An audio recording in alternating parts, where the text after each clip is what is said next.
Okay, here we go. All right, here we go. It's 4 o'clock. Hi, guys. I'm Adrienne Michelle, and I'm here today to host this special webinar put together by Nutters. And I just want to start out by saying thank you to everyone who is joining us live today. I really do believe that things have a different energy and a bit of a different momentum when you're on a call live. So thank you, everyone.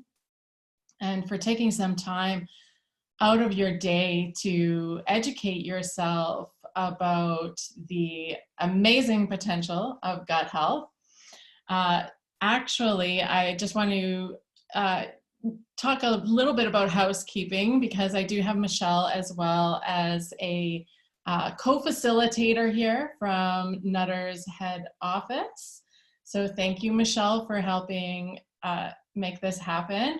And then I'm used to a slightly different format with Zoom where we can see some of the attendees, but I can see you all along the side here. We have 65 people on the line, more joining by the minute, so feel free to hop in at any time. Now, you are all going to be, hey, Paul, good to see you. So you are all going to be on mute so that we can, everybody could hear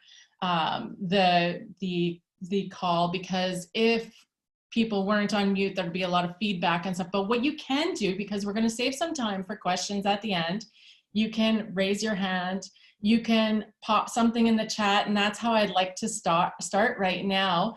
If I see, Paul is on the line, and Nutters Medicine Hat said, welcome to everyone. If you could, just while we're waiting for everybody else to join in, maybe share your name and where you're from. It would be great to see and hear from those of you, because we are all still connected. We may be, in our homes or whatnot. I'm not sure where you are today. Maybe you can tell me that as well. So yeah, oh, here we go. Lisa from Lloydminster, Sherry from Coaldale, Coralie from Airdrie, hello. Raven from Airdrie, looking forward to it. Great. Juanita from Camrose. Oh, you guys are coming up fast. Christy from Moose Jaw. We have Annette from Okotoks. Isabel from Hinton, Alberta, hello. And you are at home. Shirley from Swift Current. I have a Swift Current connection. I lived there for a couple of years, actually.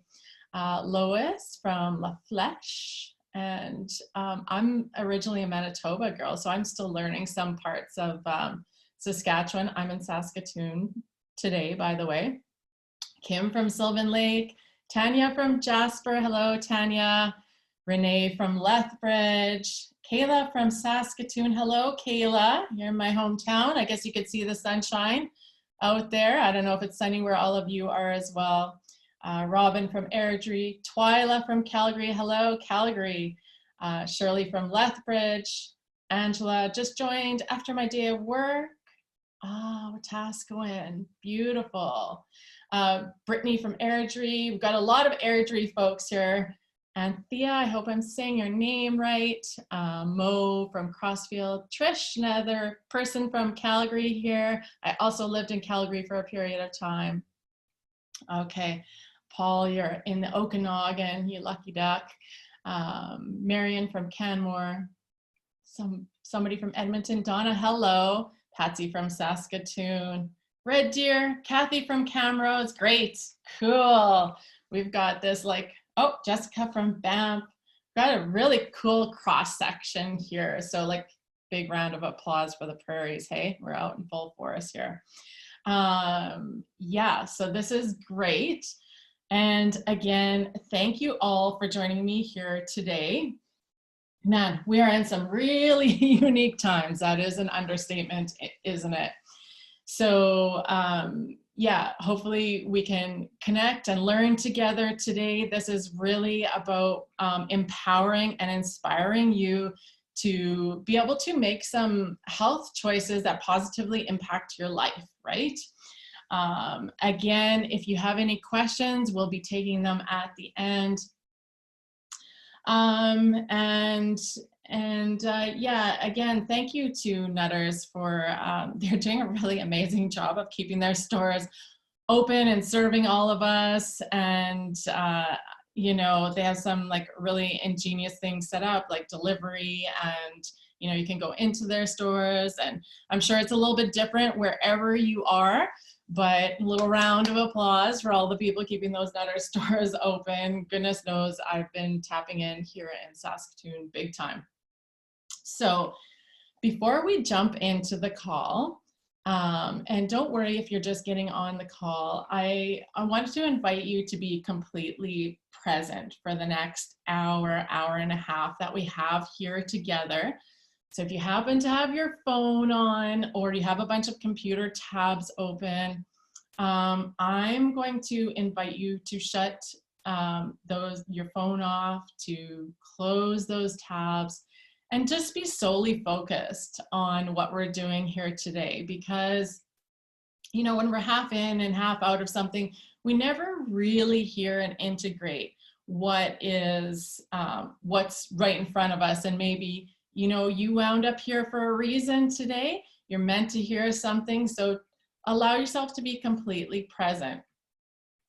Then I'm going to invite you actually to check in with your body. You know, there's a lot going on around us these days. So maybe rub your hands together, just get that sensation going in your hands. Feel your feet firmly planted on the floor. Then maybe take your hands and rub them across the tops of your legs. Just bring yourself into your body. You're getting present. Okay, and if you would like now, bring your hands up to your heart space. I don't know if you can see me here. I don't know if I'm in the actual main presenter mode here, come to think of it. Okay, and then place your hands just back down on your thighs. Bring yourself completely into your body, into this present moment. So it feels so much better to be present and grounded when we start something like this, so that we can listen and hear what it is we're here to absorb, to take away from this. So how about we start with a quick introduction. I'm Adrienne Michelle, and I'm your guide for this session, of course. I'm a gut health coach who specializes in helping women who are sick and tired of being sick and tired to quit guessing, to get to the root cause of what they're dealing with, and to go from maybe feeling tired, you know, short-tempered, fatigued, to connected, calm, and regaining their vitality and energy. So that's my specialty. As an aside, I also have a line of probiotic foods and digestive tonics that were specially made, I guess, because of my passion for the work that I do. I never imagined that I would be doing that, but I just didn't see anything out there that that would really help people with, you know, reach their goals, their goals of healing their gut and living vibrantly. So I'm here today because gut health is such a potent way to turn your overall health around. And it's been a passion of mine for over a decade now. I've been blessed to be helping people heal their gut and get their health totally back on track. And why is this a passion of mine? Well, on a personal note, healing my gut helped me heal from 15 years of autoimmune issues, things like severe allergies, mysterious IBS type symptoms, weight, like stubborn weight that just wouldn't go away no matter what I did, brain fog, chronic fatigue, and depression. So I know that's quite a list, hey? Maybe some of you can also identify with that. I don't know, we'll find out as things go along, I hope, and as you start to interact in the chat as well. So really it took me over 15 years to figure out what was going on. And I had went to every specialist, every Western doctor. I had had every test under the sun. I had tried all sorts of alternative modalities, and nobody could give me like any significant autoimmune. Yeah, nobody could give me any significant insight into what the heck was going on. Right? It was like, I don't know if any of you have been through this, but it's like, no, you're fine. And it's like, no, clearly I'm not, not fine. So ultimately I wound up on a daily medication to help me cope with some of these symptoms that were really, really debilitating. So nothing had worked, Eastern or Western medicine, until I healed my gut. And let me tell you, this was a complete, I did a complete 180. So I went from having all of these debilitating symptoms to having a complete reversal of symptoms, not in a year, not in 2 years, but in 7 days. Once I knew the exact protocol to follow, and found the right protocol for me and followed it all the way through to the end. 7 days, I was off of the medication that I had been taking daily for years. So that's the amazing potential of the gut. That's why I'm passionate about sharing it with you. I've really dedicated my life since then to digging into studying with people around the world, some experts that were ahead of their time.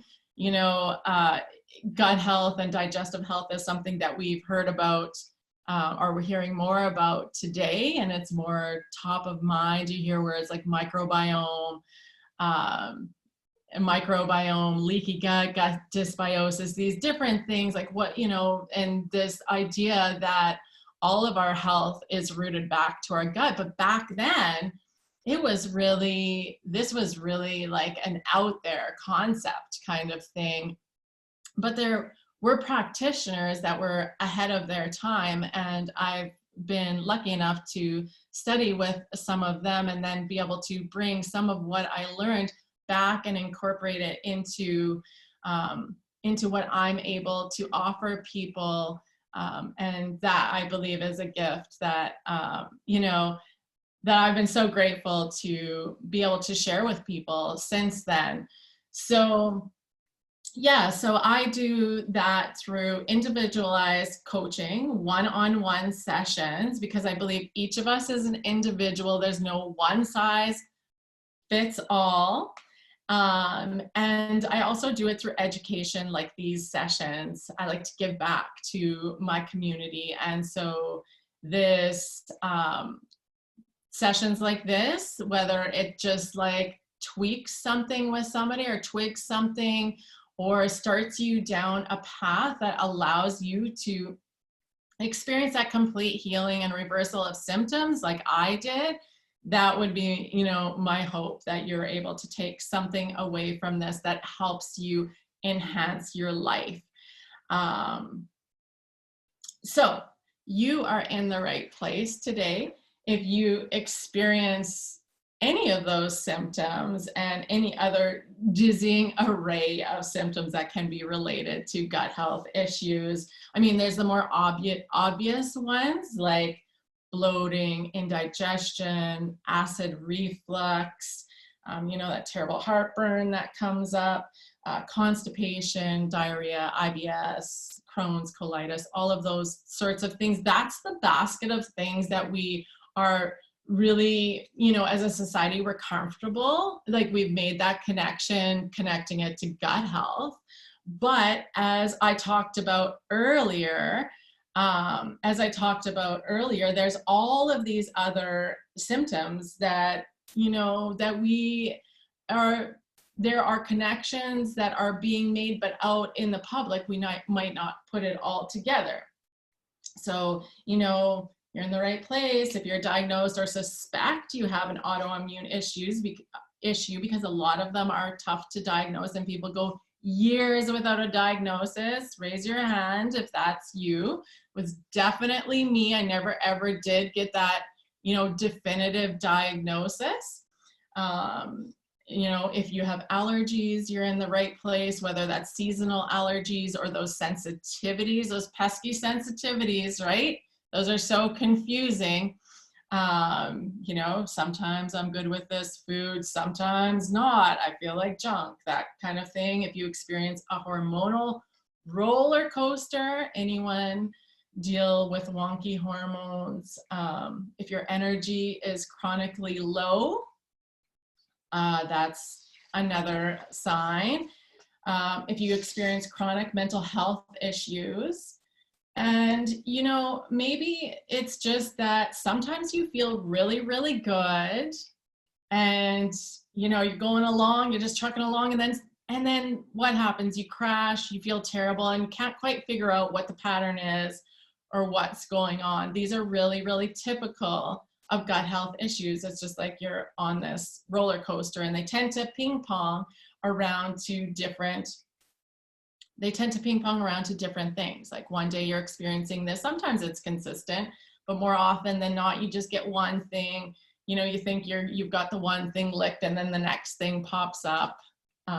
So yeah, so let's get some answers. Let's dive in, because what you're feeling is real.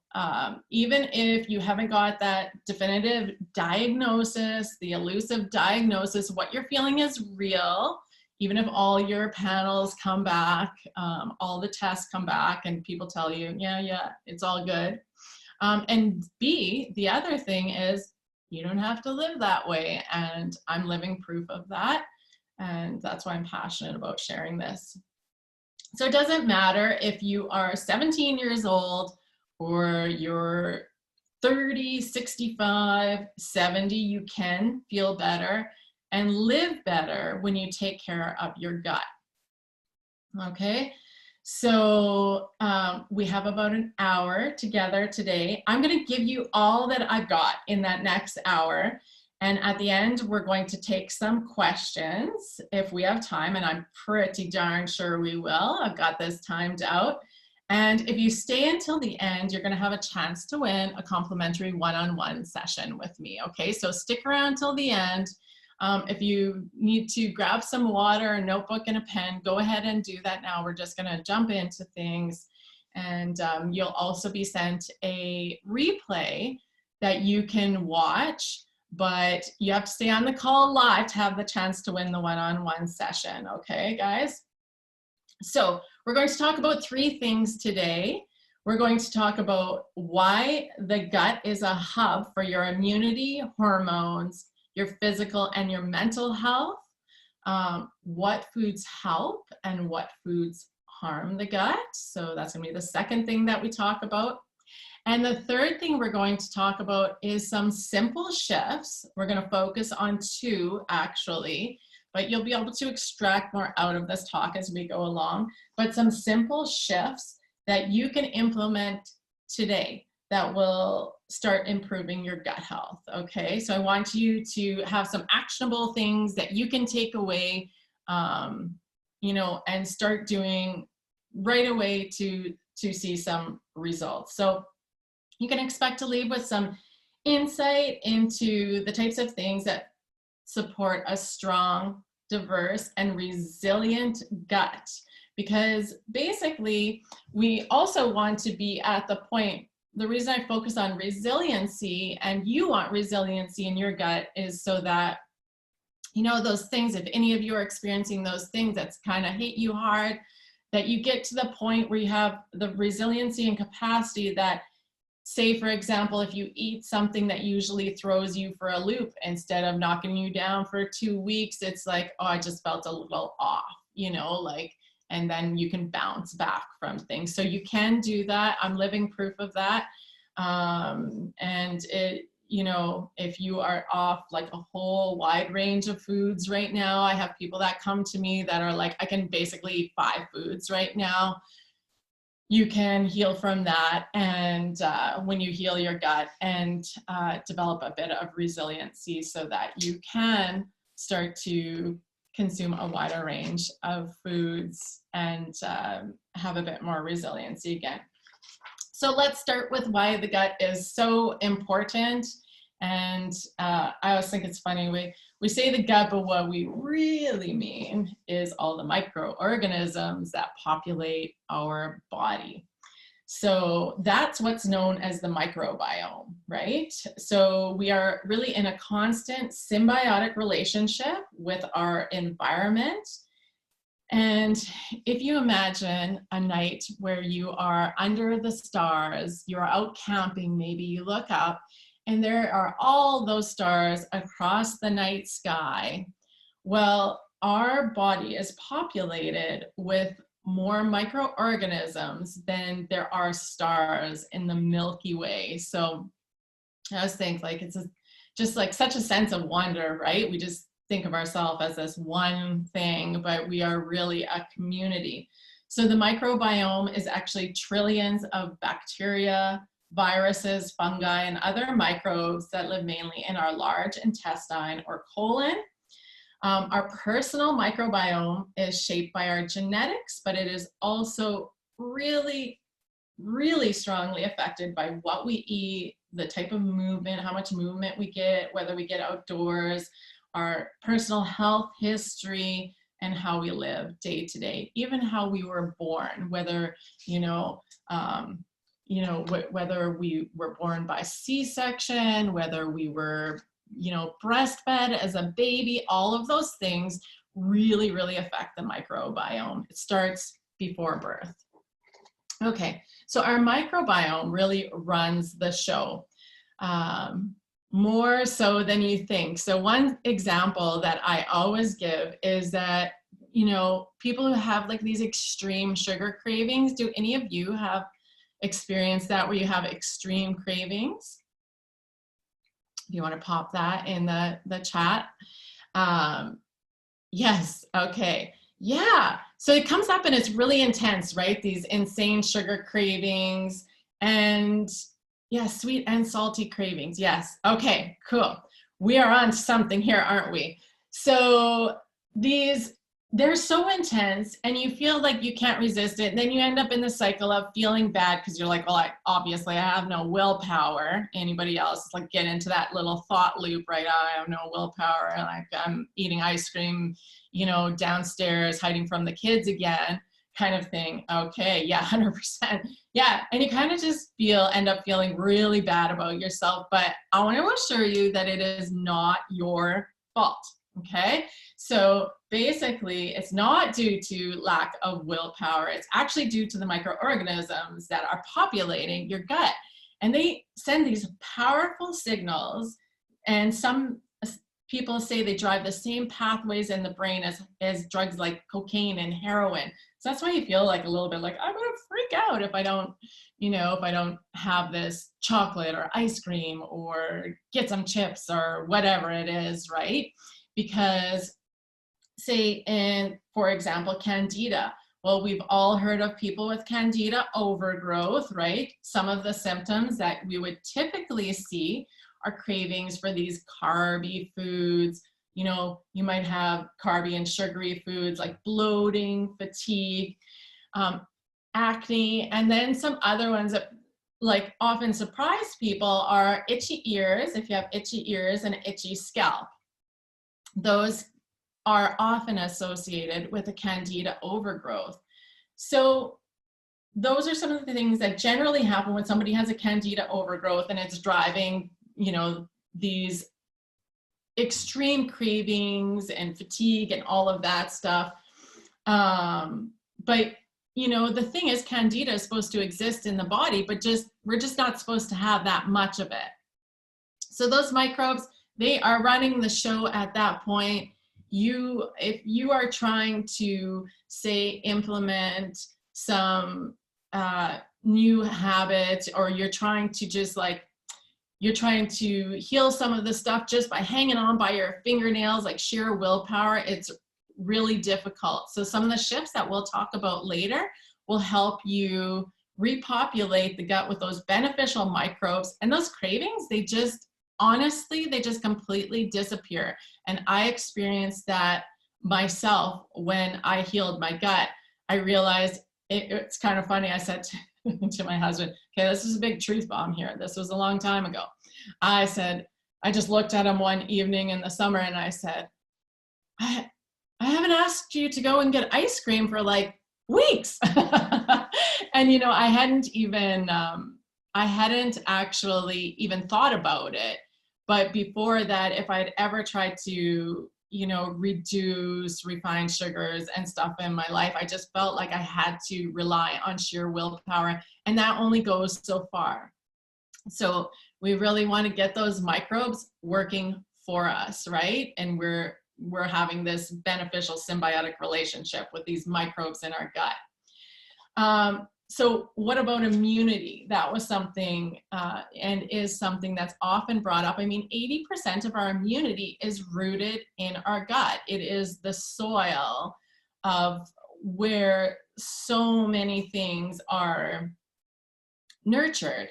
So just today, I was reading an article out of the UK where a doctor was quoted as saying one of the best forms of defense right now that people have was, you know, not just the social distancing and the hand washing, but to have a fully active immune system, a fully active immune system. So what does that mean? Well, I mean, he went on to talk about some things that I'm very familiar with, and hopefully you will be too by the end of this, but it means like having a diverse array of beneficial microorganisms that support your health in your gut. And we're going to get to how to do that in a bit. So these microorganisms, they also determine whether things like certain disease expression is turned on or off. There's been links to obesity, how well you sleep or you don't sleep. Anybody else have challenges sleeping? Maybe you wake up at a certain time during the night. Maybe you have a really hard time falling asleep. Yeah, and that, so so those are challenging things. Hormone production, whether, you know, even these simple everyday things are linked to our gut health, like whether you have good breath or bad breath. So we have a microbiome in our mouth, right? Like we have a certain set of microorganisms in our mouth and in our gut, in our sinuses. Anybody experience sinus issues? The sinus can actually be a little more difficult to sleep, fatigue, bloating, cold all the time. Yeah, waking up at 3 a.m., 4 a.m., 5 a.m. Yes, okay. So that's really interesting. So all of these things, including whether you can digest your food and your mental health, these are all connected to the balance of these microorganisms in your gut. And even things that we consider personality traits, so things that you think that's just the way I am, may not necessarily be, maybe less of who you are and more of who your microorganisms are, which microorganisms that you are carrying in your body. So I'm going to share 2 stories with you here because I feel like this is such a good example of things that we don't necessarily connect. You know, we don't see that all of these things are connected. And this is why healing your gut is such a potent tool, because in one fell swoop, with you taking care of your gut health, it can often erase all of these other issues that you're experiencing. So just about the personality traits related to our gut microorganisms, there was, the scientists were looking at, this was a study on groups of mice, and what they noticed was these mice, they actually, one group of them would run out in front of cats. Like they were taking the high risk behavior, right? There's kind of no more high risk behavior than for a mouse than running in front of a cat. And the other group of mice, they practiced proper social distancing from those cats. They, you know, they were like, I'm not gonna be close to that cat. And what the scientists actually found is that the mice with a high-risk behavior, they had a certain inner terrain. Certain microorganisms were present in their gut that were not present in the gut of the mice that, you know, were able to think clearly and maybe not run out in front of a cat. So of course this has implications for like, oh, I mean, you notice out in the population, some people are like risk takers and some people are not. Does it affect, you know, does the terrain of our teenagers, people going through adolescence, does that change? So all these new frontiers. And just recently, speaking of personality traits, I was connecting with a client. She's a mother of 3 in her 30s, and we were talking about the differences that she had noticed since she was working on her gut health. She had gut issues that were causing her to be extremely stressed. She was losing her hair. She had eczema. She had extreme fatigue. So though we were actively working on those things, right? And when she licked those, it was funny, the thing that she focused on after that, she said, what I can't believe is how it's changed how I look at things. I used to think that I was like a natural cynical or like negative person, but I'm positive all the time now. I'm so positive.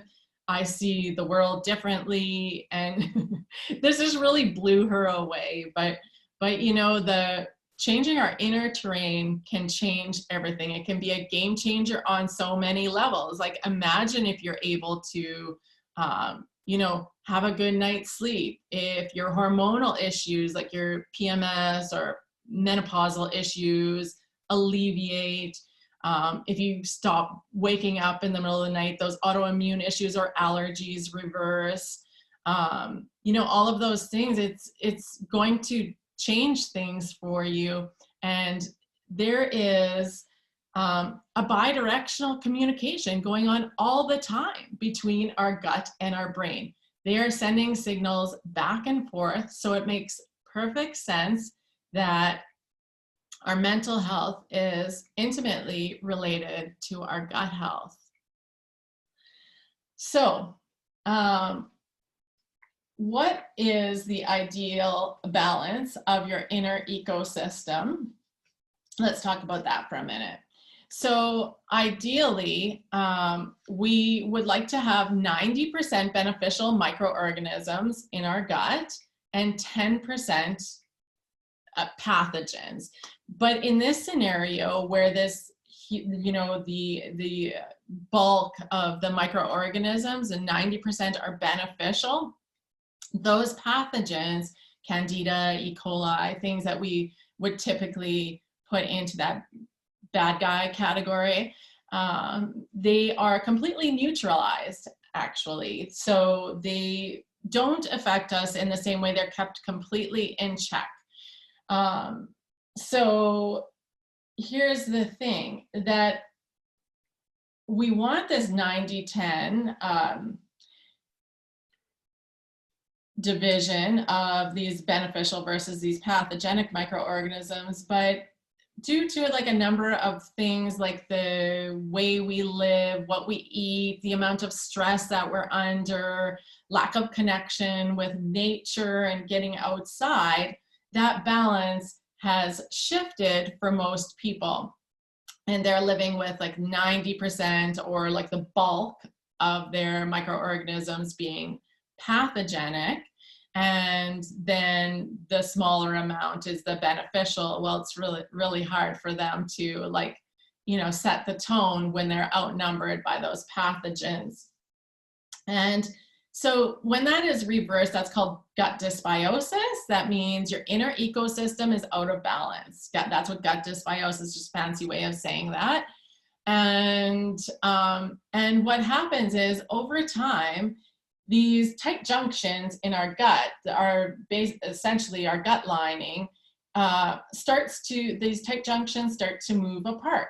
So you can see it's supposed to be butted up tight against each other, but they start to move apart. This creates space for little microparticles to pass through. And that's called leaky gut. Have any of you heard of leaky gut? That's exactly what I was dealing with from the time that I was a teenager and things started to really express. Okay, Annette, yeah. And things really started to express themselves.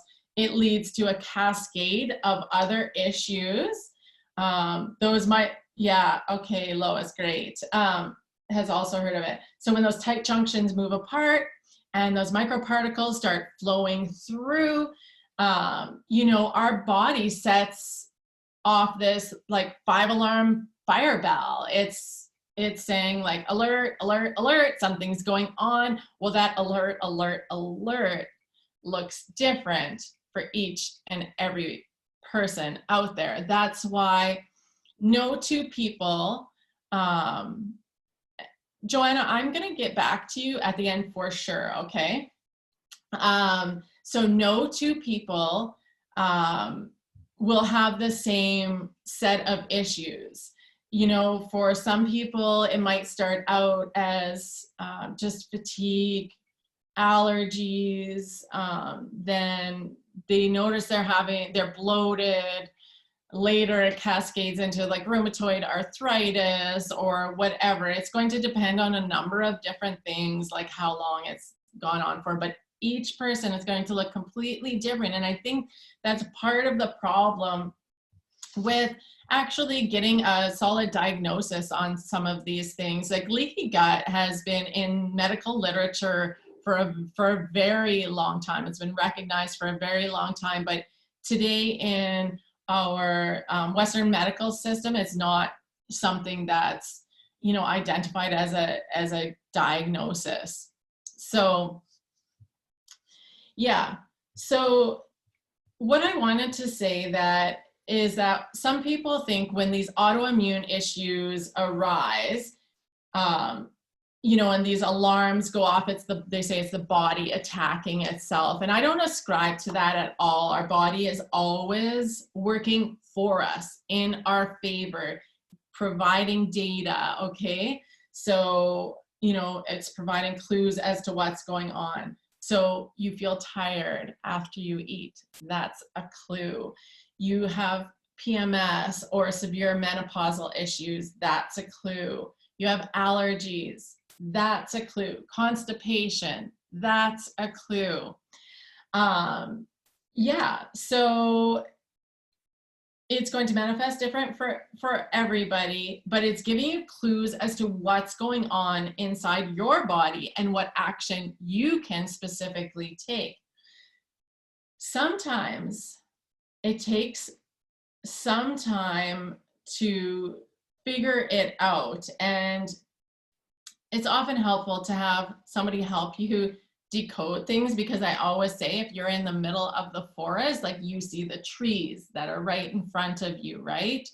So I know when I was in the middle of dealing with this, man, it was sure frustrating, and it helps to have that sort of that outside lens, somebody who can see the big picture, because you've been in it, living it, like somebody just said, 8 years, learning lots, right? And leaky gut is way bigger than anyone has ever given credit. Angela, I totally agree with you, 100%. So Lo says it started having alcohol allergy, upgraded to anaphylactic reaction. Yes, that would be like a typical progression that we would see. Like, well, it starts with this little, something that we see like, oh, I'm just like, I feel like I'm sensitive to this thing. And that alcohol thing, there's a huge connection there. If you find, for example, that some people will say, if I have one drink, I might as well have 20 because I feel the same way. I feel terrible afterwards. That inability to, like, I mean, there are different reasons that people can't metabolize alcohol, but that can be a strong, strong clue that you need to give your gut some attention, okay? So, and that progression from one thing to the next, from, you know, an allergy or a sensitivity to like a full-on anaphylactic reaction, that's giving you some clues as to what's going on in your body. So that really brings us to the next section, I guess. What foods heal and what foods harm the gut. And I do want to acknowledge that somebody said anything more specific to shift work and first responders. Marlies, we will definitely be talking about that and getting to that at the end as well. So hopefully some of these things that we're talking about in this next section, these next couple of little sections, that you can actually incorporate into your life as well, okay?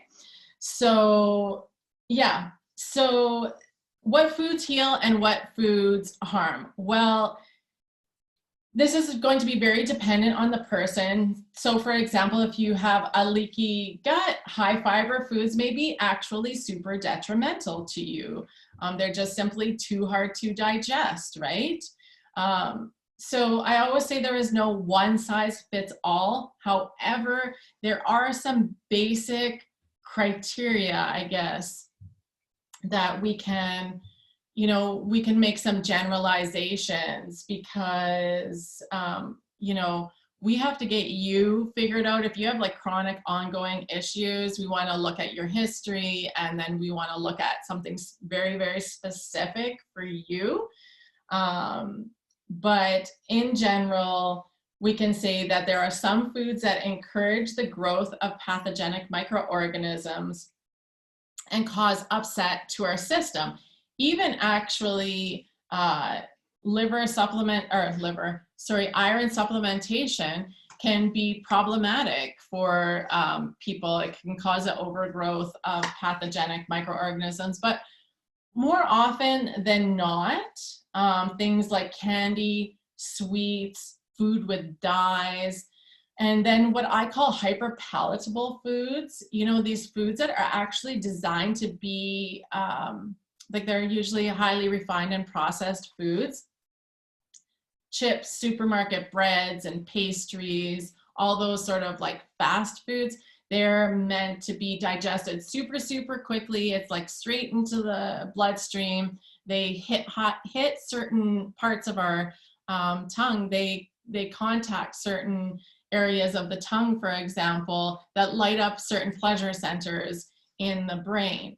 But processed and refined foods are not our friend as humans. Really, we are not designed, our gut is not designed for that, especially not on an ongoing basis, okay? So one thing that I always, I think is really interesting is Michael Pollan is a famous author who's written several books and done several series on food, and he pulls out a statistic often that shows that the biggest determinant of health is whether people cook at home. I mean, holy smokers, right? Do we have an opportunity right now to be recreating our health, to be like revitalizing ourselves on many levels? So yeah, I know a few of you said right at the start, you're at home. And we have a big opportunity to turn the corner here by getting back into our kitchens. So when you look at your pantry, Michael Pollan, so Michael and Pollan is Pollan, but when you look at your pantry now, there may be some obvious places that you know that you can do better. But I want to bring your attention to a few of the problematic foods that have been sold as health foods or good for us over the years. And there's really, you know, a much longer list than this, but maybe those foods include things like processed cereals, granola bars, quick breads, and refined oils. We are actually, yes, thank you. We are actually drowning in RBD oils in North America, refined, bleached, and deodorized vegetable oils, and they are wreaking havoc on our health. So North American pantries need a makeover. That's actually going to be something that I am going to be sharing step by step next week in a class called the Healing Kitchen. So there's that, but I wanted to give you some insight, just like a 10,000 foot view while we're here together. And on the flip side, I also wanted to share with you, I mean, you might be asking, which foods heal then? Like, what are we supposed to eat? Because, hot damn, I'm going to agree and say that it's been, I can't count the number of people who come to me and say, I'm like totally confused about what to eat. I don't know if anybody else feels like that. There's a new diet out every day. There's a new study. Like, and they seem to get more extreme, don't they? Do you remember when it was things like, there was a focus on the Mediterranean, South Beach, and then it rolled into like these things like Atkins, and that went to paleo, and then we went to keto, and it's like this whole crazy making thing. And it's, what we really want to do is to ground into some basics that are going to help us make good food decisions that enhance our health and improve our gut health going forward. So again, what is exactly right for you may be dependent on your health history and where you're at right now. But we're going to touch on a few different categories because they are nutrient dense, which means you're getting a lot of nutrition from each, let's say, calorie that you consume. So, and they also encourage good gut health. So the first category is probiotic foods, live, raw, and probiotic sprouts, vegetables,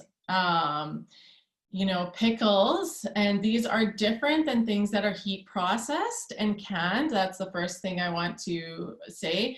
And also those live, raw, and probiotic foods are also things like water, kefir, and kombucha. So we want to have a variety of these in our life because they all have different like microbial profiles, right? So some people would be like, I just eat like one type of thing. And I'm like, well, you're going to only get that microbial profile from that one thing. What about expanding out? Because even, for example, with some of the, whether you say you have a kraut with onion and, leeks and garlic in it, versus something with pineapple in it, it's going to have a different microbial footprint because of the microorganisms that were present on the outside of the veg when it was created. So some things have prebiotics inherent in them as well, right? Like those things from the allium family, and prebiotics are what the probiotics feed on. And the reason I always recommend probiotic foods and drinks and having them in your diet as opposed to solely relying on a probiotic pill or a probiotic supplement. Like I always have this little guy around for traveling and just as a little boost now and again, but by and large, I focus on probiotic foods and drinks so that you can, it's like getting a monocrop versus like that diverse food forest, that beautiful garden full of wildflowers and all of those things. That's what you want your gut to look like. That's how you want it to be populated, to have that diversity there. So say, for example, I'm just going to show you guys some things to look for on the label, because when you go into the store, I want to make, wherever you're going to your local Nutter store, you have to know what to look for. So we're not looking for the things that are on the shelf and that are shelf stable. That generally indicates that they have been through a pasteurization process. And that means it's by and large dead and there's no active microorganisms. The capacity as a digestive enzyme is not there anymore. But instead you go to the fridge section Yeah, what pickles are not canned? So that's what we're going through right now. So you're going to go to the fridge section. So, and you will look for things that are in the fridge section of your local health food store, of your Nutters, and they will say live, raw, and probiotic on them. So I'm just going to give you an example of what to look for on the label. You'll have access to different things in different stores, but just by way of help. So our labels, I want to indicate to people, they say raw and live, right? Probiotic, so that people know what to look for. You will always find this in the fridge. Well, the other way that this is different is that those microbes in here are active. This is like having a whole bunch of these guys in here, but they can actually colonize your gut. So with a probiotic pill, it can be transient. That means the microorganisms may not be able to colonize the gut, but with probiotic food, there's it's food you got to eat anyways, so you may as well do something that's supporting your gut health. And secondly, there will be this diversity, and they can actually colonize the gut. So yes, there's no vinegar in any of these. It's not the same as doing pickles. It's very simple ingredients. So kimchi is like Korean, the fermented food that's indigenous to Korea. And a lot of people really like eating it because it's popular in North America now because it's spicy and has a really great umami flavor to it. But say other things like this is like a naked kraut. It has 2 ingredients, cabbage and sea salt. It's full of vitamin C, those probiotics. It acts as a digestive enzyme. That's some of the most important work that the probiotic foods and drinks do for us. There was always this pre-digestion that occurred before. We're working so hard now to like digest things. We're not chewing things. So we all have to slow down and start chewing our food because our gut doesn't have teeth, right? So we're going to slow down, chew our food, and then eat this food, these probiotic foods or drink with every meal to assist with your digestion. Okay.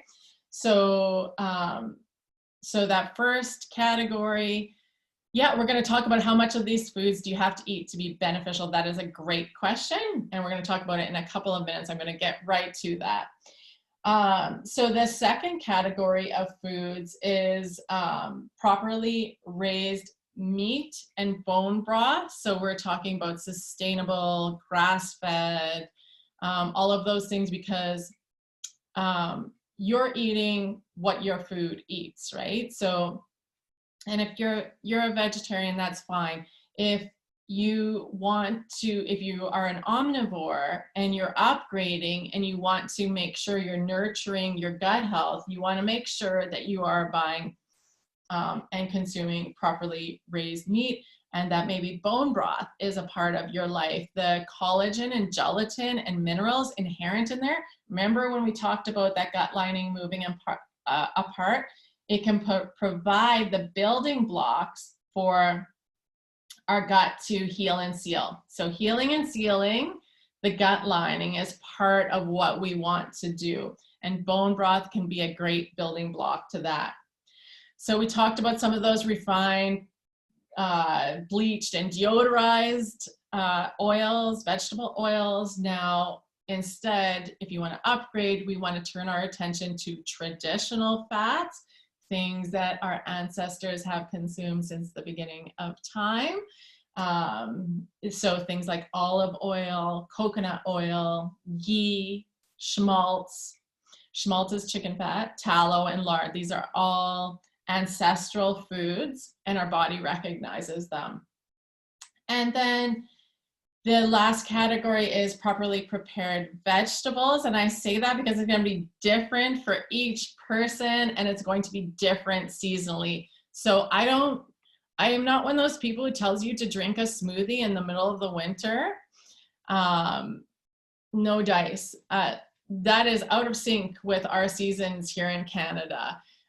If you do eat cold foods all winter long, you're definitely putting your digestion to the test. It's challenging for our digestion to be consuming cold foods when it's cold outside. Now that we are moving into the warmer months, definitely starting to bring in those greens a little bit at a time. But for anybody with compromised digestion, we start out maybe with steamed vegetables. So those would be the 4 categories of the nutrient-dense foods that encourage good gut health. So we're obviously getting to some of the, close to these things, that the simple shifts that you can implement today to start to improve your gut health. And you're probably taking some things away from this. And Joanna, I'm going to get back to your question about avocado oil and grapeseed oil at the end as well. So the 2 things that I'm going to recommend for you today is to take a look at your pantry. And, I should say the first thing is to take a look at your pantry and to actually, now is the time, right, where you can consciously look at that, make some intentional decisions, ask yourself, what is supporting your health right now and what is not? Can you spend some time culling or taking out some of the things, maybe upgrading them instead of completely throwing everything out the window? Upgrade them to better quality instead of white bread. Maybe that's from the grocery store, maybe you're switching over to a sourdough that's infinitely more digestible, because again, those microorganisms are doing some of the work for you. Instead of that refined, bleached, and deodorized oils, maybe you upgrade to some of the oils that we just talked about, the traditional fats, I should say, that are actually beneficial.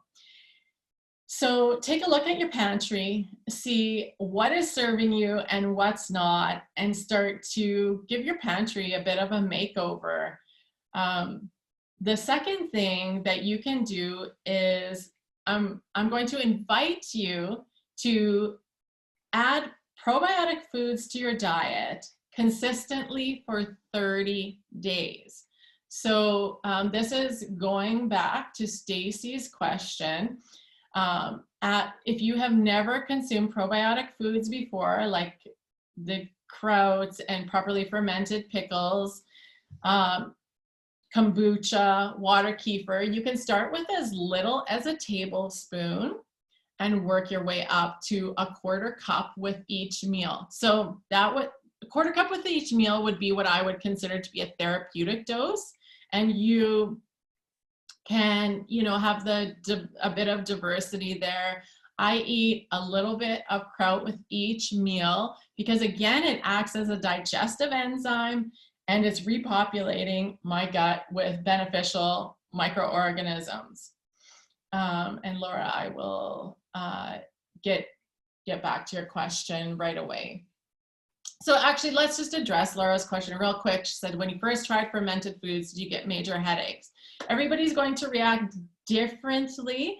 Some people don't see anything but benefits right off the hop. And it can depend on what fermented foods you are consuming. I was completely fine with kombucha and with live raw probiotic krauts and kimchis and stuff like that. But the first time I had water kefir, I got extremely bloated. And so that's why I tell people to start off small and work your way up, right? So I felt like my stomach was going to burst. Here's the thing. Is that a bad thing? Not necessarily.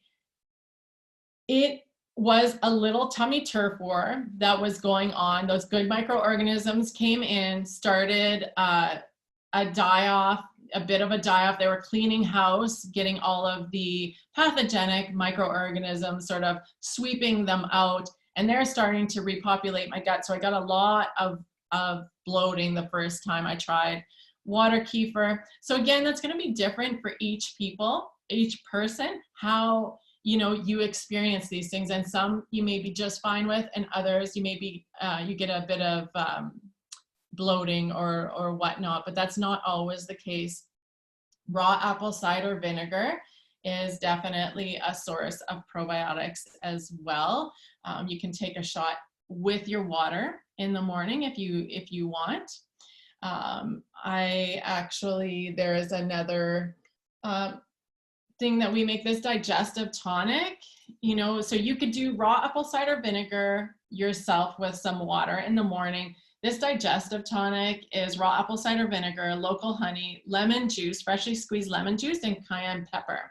So it's meant to bring up your digestive fire in the morning, because a lot of people who suffer, say, for example, from poor digestion and acid reflux, and then they think, I have to reduce my stomach acid. Well, that's actually the opposite of what needs to be done. 9 times out of 10, those folks actually have, their stomach acid is too low, and that's what's causing the problem. So we need to, you know, rebuild your digestive fire, and that's one of the ways to do it. Okay, so those are the 2 things. And it's really interesting that diversity of probiotic foods can be so helpful, and often adding these probiotic foods can be enough to relieve many symptoms.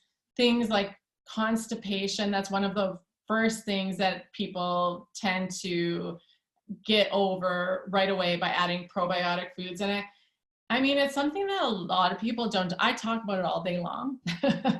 And I'm like, how's your bowel movements? How are your BMs? But a lot of people are shy to talk about it, but it's a really miserable thing to live with being constipated. And I don't know if anybody has experienced that themselves, or to experience the roller coaster of constipation and diarrhea.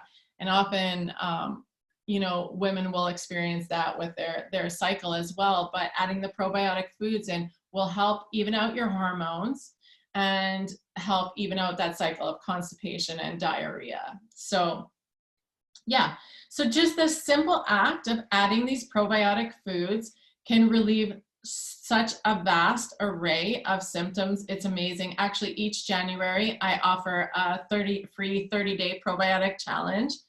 And every year I'm so surprised and delighted by the results that people report, because it's such a wide range. And I guess I kind of, you know, some people say, like, why do you do that? Because people, like, they're relieving their symptoms and they won't, you know, be contacting you for coaching. I'm like, hell, I don't care how people get better, as long as they get better. This is good for everyone.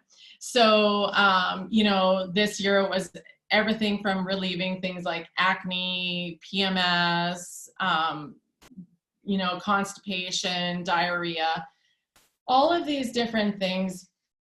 And, you know, that's really life-changing when you can shift these things. So that's probably where I diverge from many practitioners. I guess I think the road to healing can be simple, it can be affordable, and it can be mainly done with a food on the end of your fork.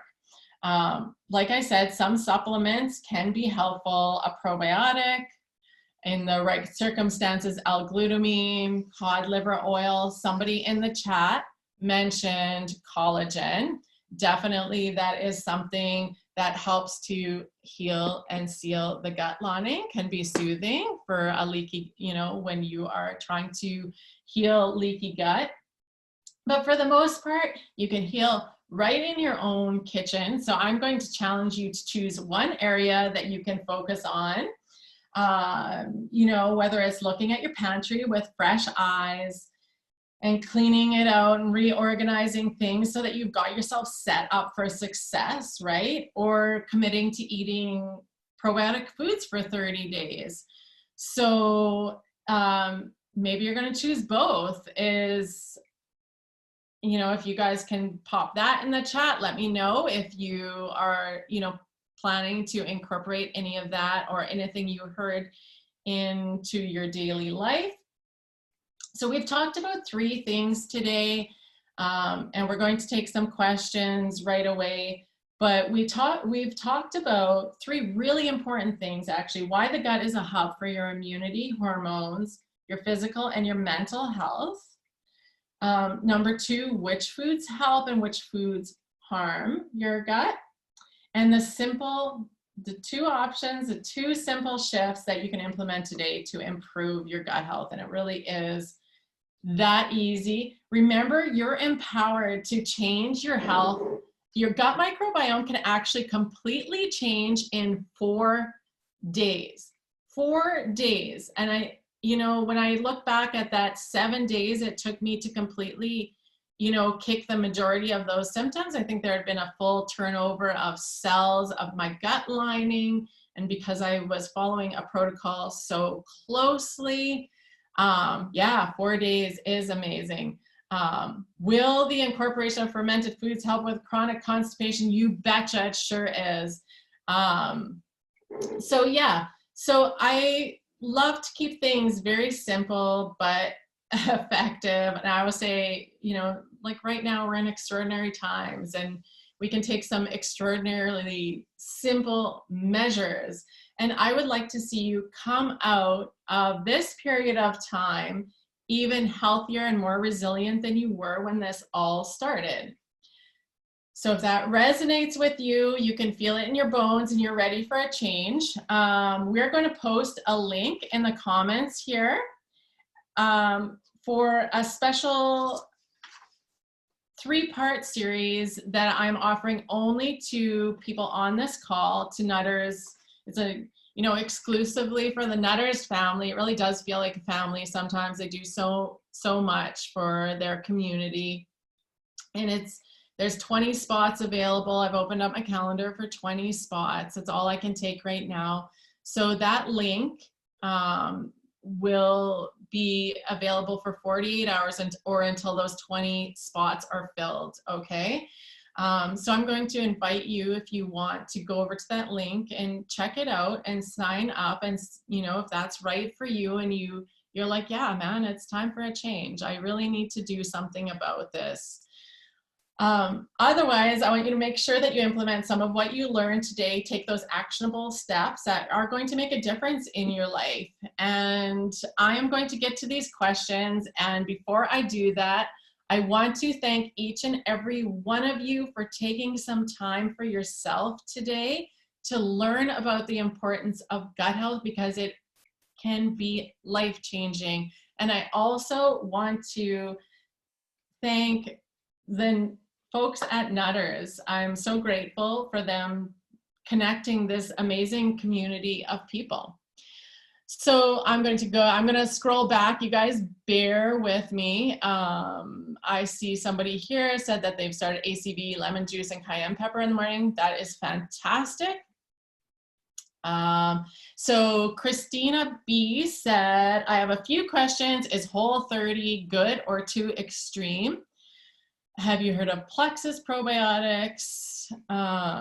Yeah, most important, drinking caffeine used to not affect me, but recently causes stomach pain and serious bloating. Yeah, okay, so let's talk about those things. So Whole30, I don't think it's too extreme. It's just based in whole foods. And really it's funny that we're at that point as a society that we look at whole foods as being too extreme, right? So really Whole30 compared to certain things is actually an incredibly generous, incredibly generous plan. It can work to help you with improve your gut health. In certain cases, like I said, people need one-on-one or we need to look at their unique blueprint. Like, what is your history and what do we have to do to get a roadmap, like the exact steps for you? But Whole30, I see no problem with endorsing that. It is just really about whole foods. Have I heard of Plexus probiotics? I have heard of them. I guess I don't have a lot to say about that. I think some of the probiotics that are available in your local health food store in Nutters are just fine as well. And I'm pretty sure that would be one of those sort of MLM, you know, like where you end up paying a lot more for these probiotics, but I'm not entirely sure, so I could be wrong on that. But again, there are, you know, if you're looking for a probiotic, just make sure that when you look on the side here, it has a whole bunch of different strains. So certain strains can be mapped to certain things. However, you don't know which one you need and which is going to connect with you. So I always recommend looking for a diversity of strains. This one, the Genuine Health one, I guess I like it because it has a diversity of strains and it is shelf stable. Some of them have to be refrigerated, so this is a good guy for traveling. I always recommend taking some probiotics with you when you're traveling. I guess none of us have to worry about that right now, but really you'll be boosting your immunity by having that diversity in there. Drinking caffeine used to not affect me because of stomach pain and serious bloating. Really, your body's telling you need to lay off the caffeine for a while.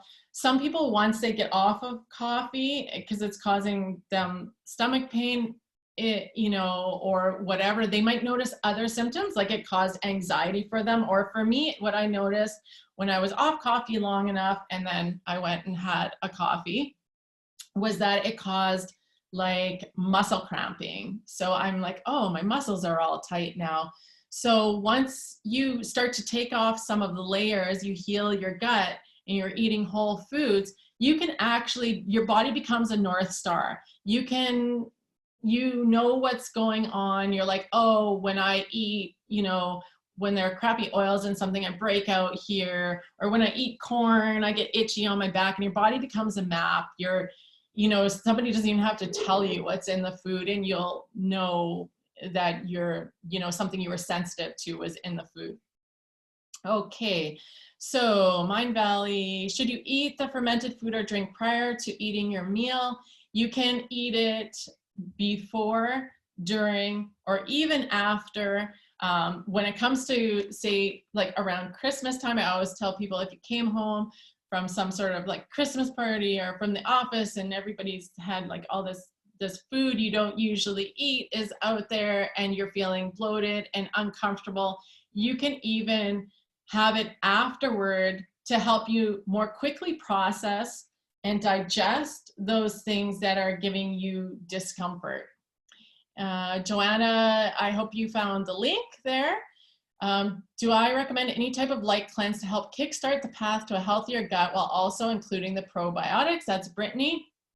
It depends what it is. So essentially, the leaky gut protocol that I often implement with people in the right situation, it takes the pressure off of the digestive system. That is actually why I think that some people benefit from a cleanse, because they're eating so much more lightly than they usually eat. Maybe they stop eating, you know, like after supper, they don't eat anything, for example, or whatnot. Really, part of healing the gut for many, many people is taking the pressure off the gut for a while and just allowing it to divert its resources into doing other things, into repairing, heal and seal. Like, you know, we're often just like eating or grazing constantly, and our gut never has a chance to have a break. So yes, so basically it depends what the cleanse is, but you know, even like a light bone broth and steamed vegetables can really, really help. Isabel, you talked about extreme cravings and relations to candida overgrowth. Can you speak to less extreme cravings and a sign for needed, other minerals or nutrients? For sure.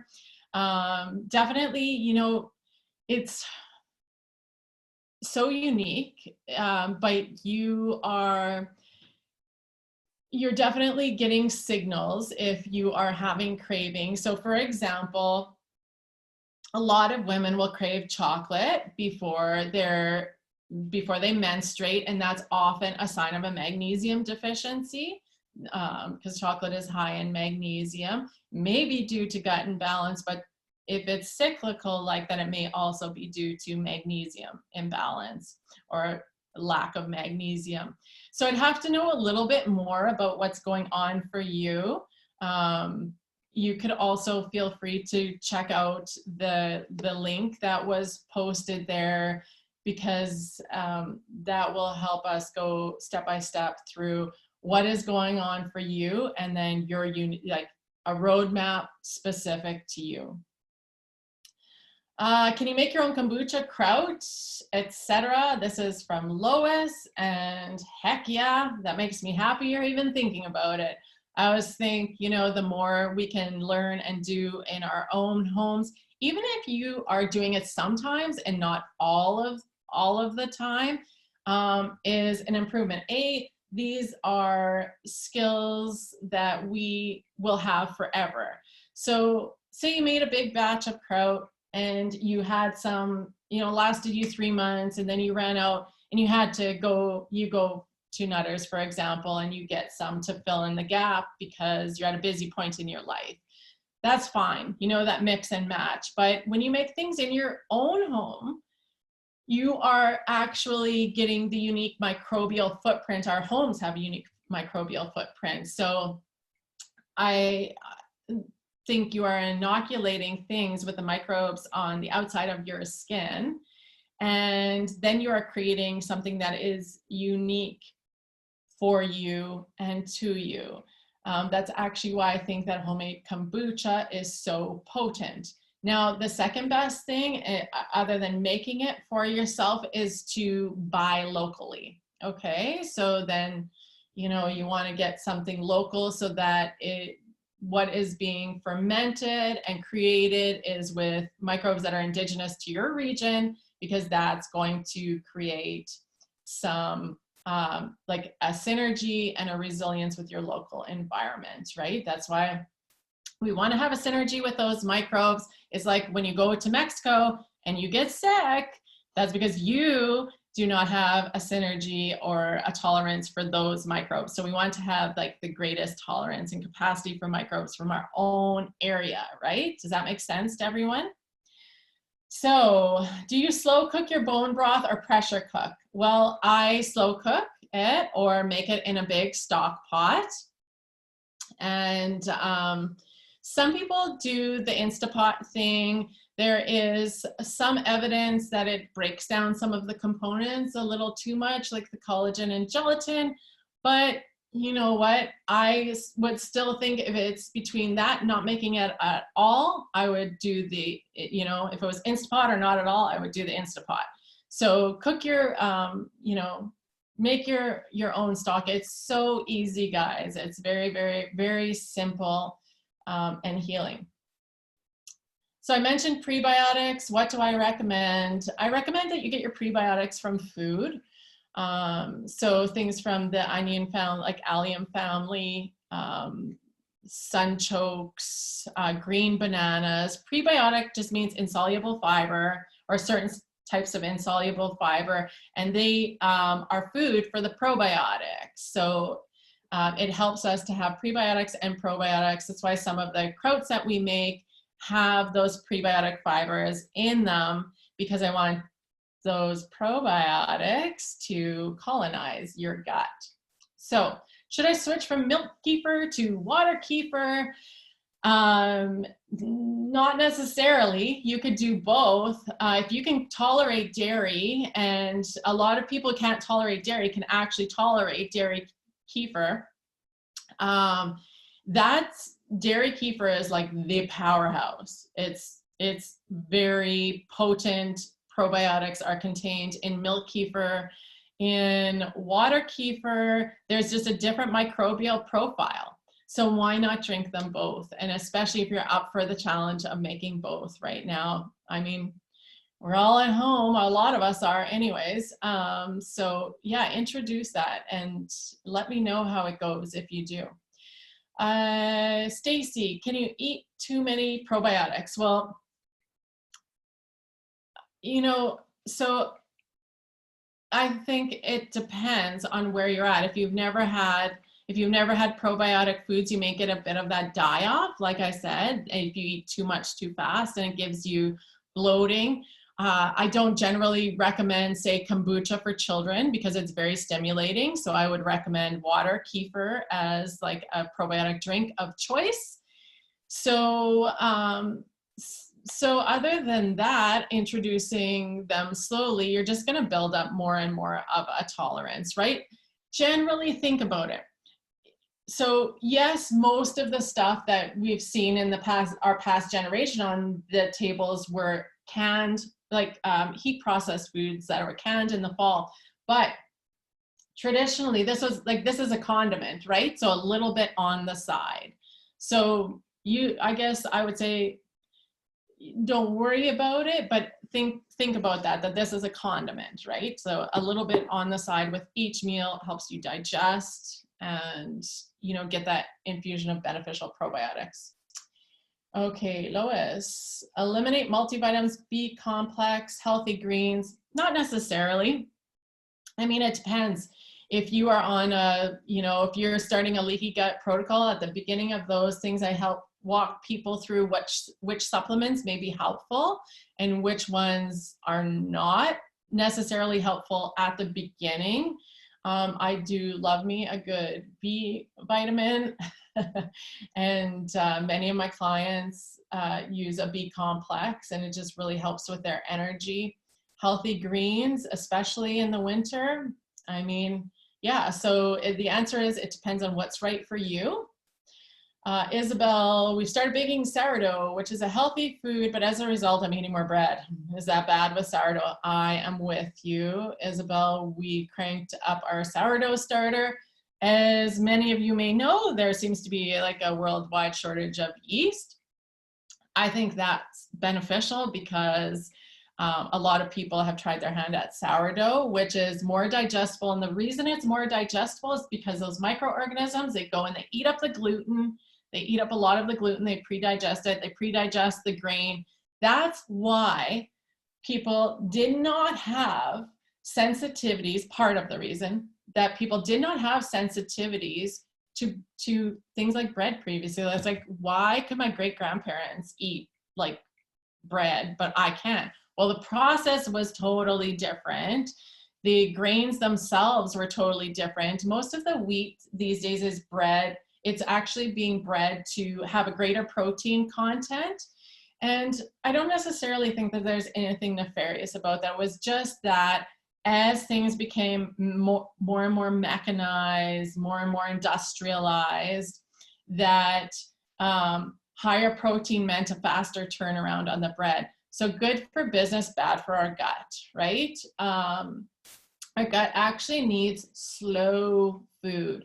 That's what fermented foods are. It's low and slow, right? Sourdough, low and slow. Bone broth, low and slow. So you can apply that lens to almost everything. Can you eat homemade sauerkraut? Heck yeah. Heck yes. And as long as it's not that heat can stuff, which you can still eat, save your heat can stuff for like if you are making sausage or something, but your live raw and probiotic, you don't want to put it into hot foods, into hot dishes. You don't want to cook it. That will kill the microorganisms. So this link will be, for those of you asking, the link will be emailed out to you after the webinar with the replay. And I'm not sure why, yeah. Okay, so people got reconnected and can see the link. But again, it will be sent out. Can fasting help heal our gut? Yes. And we need to be mindful with fasting. It can be helpful at certain times of year. It can be detrimental to women to be fasting regularly. Our hormones are not necessarily set up for that. It can be helpful, and maybe even what's called intermittent fasting now used to be called not eating after supper, right? So if you have your supper at 6 and then you don't eat until the next day, The next morning you break the fast. That's a fasting period that most people these days do not implement, and it takes the pressure off of our gut, right? And allows it just to rest and repair. Okay, so intermittent fasting, yes, again, can be helpful. It just depends. So one thing to be mindful of with things like intermittent fasting is that most of the studies on this are done on men who are on a completely different rhythm than females. They're on a circadian rhythm. We are on an infradian rhythm, daily versus monthly, right? So if you're menopausal, you would be on this similar, like a circadian rhythm. But if you're still in those childbearing years, you're still menstruating, you're on a monthly or an infradian rhythm, okay? So are probiotics from the fridge better than the ones that are not, that are on the shelf and do not need refrigeration? Not necessarily. The probiotics that are on the shelf just have been through a special, they usually have like a coating that keeps them, you know, that keeps them shelf stable. So you could have your, say, your ones for traveling or whatever you want, and then your ones that you keep in the fridge. That's completely fine. You might have a couple of different probiotics. Okay, can we touch on gut health, shift work, and first responders? Marlies, I hope you're still on here because we have like 42 messages here. I hope you're still on. So gut health, shift work, and first responders. This is a challenge. I work with people all the time who are, you know, who do shift work. And we do our best to get them on a rhythm and to take out the things that might be sabotaging their health goals. So like, you know, so sort of those transition periods between your night shifts and your day shifts, we work on a plan to get those things smoothed out. What you can do on your days off, how not to get caught into the trap of energy drinks and snacking at like really inopportune times. So I work with people really like one-on-one for those things because it sort of depends what you're doing. But for all of you first responders out there, really working on your gut health, instituting these probiotic foods. I mean, I could go on and on about like the top supplements as well that you may be wanting to take to actually bolster your immunity, but that would be another talk. But really, let's get those probiotic foods and drinks in there. If you're drinking, you know, a lot of coffee or pop, let's switch over to kombucha or water kefir. If you can get it locally, great. Implement your probiotic foods. One other thing I'm going to say is defend your last hour before bed. So before you go to bed, do not have any media. Like, don't be on a device for that last hour. Don't be trying to finish as many little things as you can. Try to make that transition period more consistent so it gives your body a cue to start to wind down. Oh, Marlies is actually, she's reading now. She's got into her pajamas. She's chilling, doing whatever she does for the last hour, a bath, any of those things. So I know that's sort of off of the, you know, the direct things that we were talking about today, but sleep is fundamental. It is one of the 4 pillars of gut health. So we're going to talk about the 4 pillars of gut health in that offer that I sent out, those 20 spots to those people that I'm taking.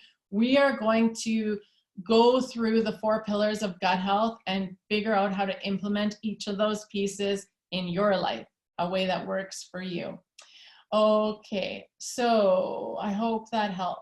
Tanya, will following these steps help without waking up in the middle of the night? I eat very little processed foods, but still wake up often. So yeah, we got to find the secret sauce for you, like the magic for you, right? So often that's why this is so individual. I want to share an example. Actually, a client I worked with recently who was in her 60s, and she was consistently waking up at the same time and not able to get back to sleep.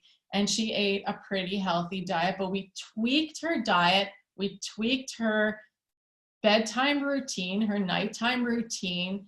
And within 3 weeks, we had her completely turned around, sleeping through the night. She hadn't slept through the night in 10 years. Whew. Can you imagine how that feels? Like, seriously. So she didn't even think it was possible. She really came to me for like chronic acid reflux and indigestion. But we ended up fixing her sleep issue. So I know it's possible for you as well. So feel free, Tanya, to reach out. Okay, Laura says her Instapot broth gel is great. That's awesome. Good stuff. I know people are asking for directions on making bone broth. If you go to my Instagram page, there is a link on Naturally Am. So that's who I am on Instagram and Facebook.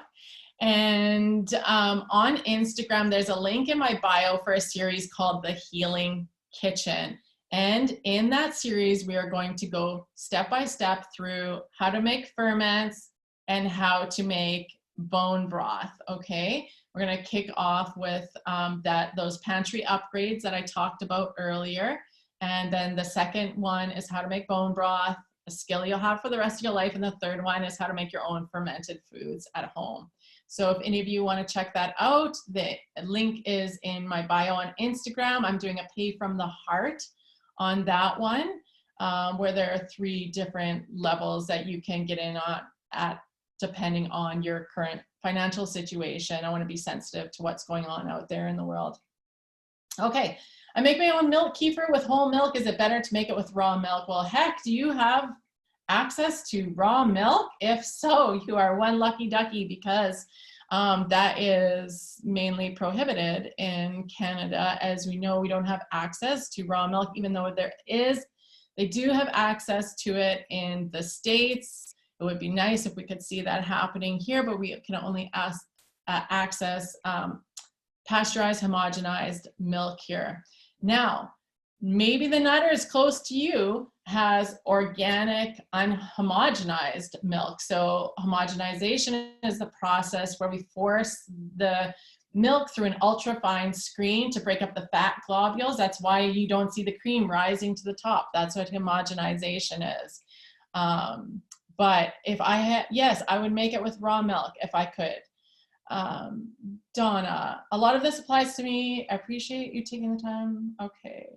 I'd love to get your sugar cravings under control. You can do it. Definitely, Donna, 100%. Oh, thank you for being on. Okay. I can probably take a couple more questions if the folks at Nutters are okay with that. Like I said, I'm going to try to give you guys all I've got. I'll scroll down and get to 3 more questions. Angela needs to leave. What we're going to do for that free session, let's do that, because there's still 88 of you on here. Now, okay, where are my folks from Nutters? Paul, can you pick a number between 1 and 88? Or Michelle? Pick a number between 1 and 88, and that person will get the free session with me, and we'll contact them after this, okay? So let's go with 22. 22? Okay, so Michelle, could you scroll down and find number 22 in the attendees? And hopefully they have like a name on there. And then we will let them know how to get in touch with me for their free session, one-on-one session. Yes, and you can find me on Instagram. Please pop by and say hello and connect with me. Give me a follow. I'm Naturally Amped on Instagram and on Facebook. And I see actually that Michelle's like way ahead of the game here and pop that in the chat already. Carmen Kurtz, you're the lucky winner. Woo. All right, Carmen, that is awesome. So again, please feel free to reach out to me and let me know what you plan to implement. Brittany, you are so welcome. And I think, okay, so I see a few other things in here. I think we've covered most of these. Isabel, please reach out to me and maybe we'll see if we can get you booked. We're talking about processed foods like granola bars. I'm not saying they're harmful. I'm just saying they might not be, they're not always the best choice when you're trying to heal your gut. So in certain instances, and there are certain brands and kinds that can be okay. And even making your own granola and stuff like that, knowing how to properly prepare the grains is extremely helpful. Homemade chips with good oils, yeah, that's a step. So we think of things on, let's just end with thinking about the spectrum of good, better, best when we're making our choices, okay? So best might be like homemade, made with high quality ingredients. Maybe it's organic, maybe it's local. You've properly prepared what you need to. There's certain preparation methods that have been used throughout history that help us digest things. Okay, and we'll also be talking about that in the Healing Kitchen in our first session. So that would be best. Better might be high quality, local, prepared food that you buy. And good might be like, I'm doing the best I can in the context of this situation instead of constantly having a granola bar for a snack. I have chosen to have an apple, or I have chosen to have one of my favorite snacks is actually just mixing of avocado and kraut. It's a quick nutrient dense snack. So you know, there is this good, better, best spectrum. We're always making these choices. If you're on a specific gut healing protocol, then you're going to want to follow it to the T. That's what I always say. It's one of those things that's not 80-20 when you're specifically trying to heal your gut and you're on a gut healing protocol. You are either on it or you are off it. That is just the way it seems to work. But for the rest of life, we have that good, better, best spectrum. Make your best decisions every day. I see somebody's having trouble finding me on Instagram. Yeah, so Naturally Amped on Instagram. And I think there'll be an email going out to all of the participants with the link for the special offer for the 20 people that I'm going to work with. I would love to take all of you actually and work with all of you.